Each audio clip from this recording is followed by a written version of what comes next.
are at the Old Bailey in London on the night that is not only New Year, but is the 200th anniversary since sex segregation came into law across the whole of the then British Empire. Here are the statistics of the UK government, which tell us that 99% of all sexual offenders, that's sentenced, convicted beyond all reasonable doubt, 99% of sexual offenders are male. Now, is that just in England and Wales? No, it isn't. It's in the United States of America. It's in Australia. It's in the Republic of Ireland. It's in Northern Ireland too. Scotland can't be bothered to snapshot their spreadsheets.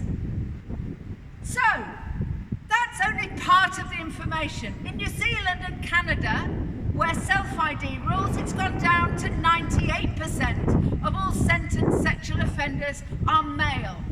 I discovered the spreadsheet they keep to monitor the what I call the bumps on bunks in prison, so they know where to send people after they've been convicted in court. So that's sexual offenders. That is very clearly sex-specific. Female sexual offenders are the exception that prove the male sexual offending rule. They never sexually offend against other adult females. That is almost not happening. Only 7 cases since 1991, and at least 4 of those are lesbians. Gonna turn the lollipop, because it's no good just looking at the sexual offenders in isolation. We have to look at the fact that 88% of those sexually offended against are female. So it's no wonder that women are kicking up the fuss. 88% of the sexually offended against are female. Another way that we put this, that the rape crisis of England and Wales put this, is 1 in 5 women have been raped at least once since their 16th birthday. 1 in 5.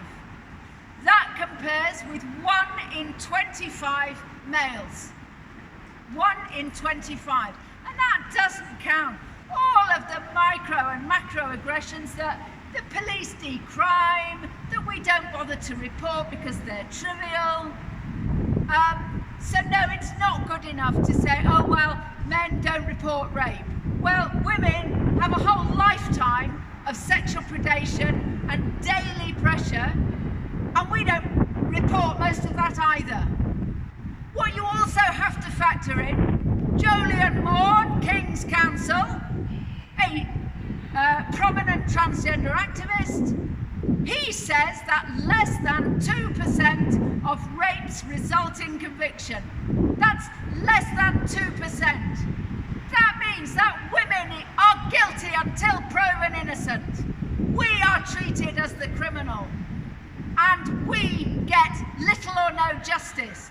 Is it any wonder our lives spiral out of control? I am a rape survivor.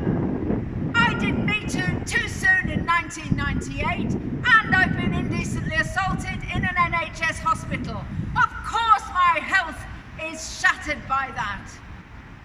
But today, on the 31st of December going on to the 1st of January, I rededicate myself to making sure UK government stats are brought to bear, including the transgender prison stats, which show that 80% of transgender prisoners are male, and with only 1 sexually offending trans man since 2016, and 100 transgender sexual offenders in 2021 alone, we can say at minimum 60% of all transgender sexual offenders are trans women or transgender males, and we can say at maximum they are 100%. The 1 sexually offending trans man is consistent with less than 1% sexually offending of the female population, i.e. female pattern sexual offending. if you deploy one of those stats, two of those stats, or three of those stats, we are going to get to the right answer quicker.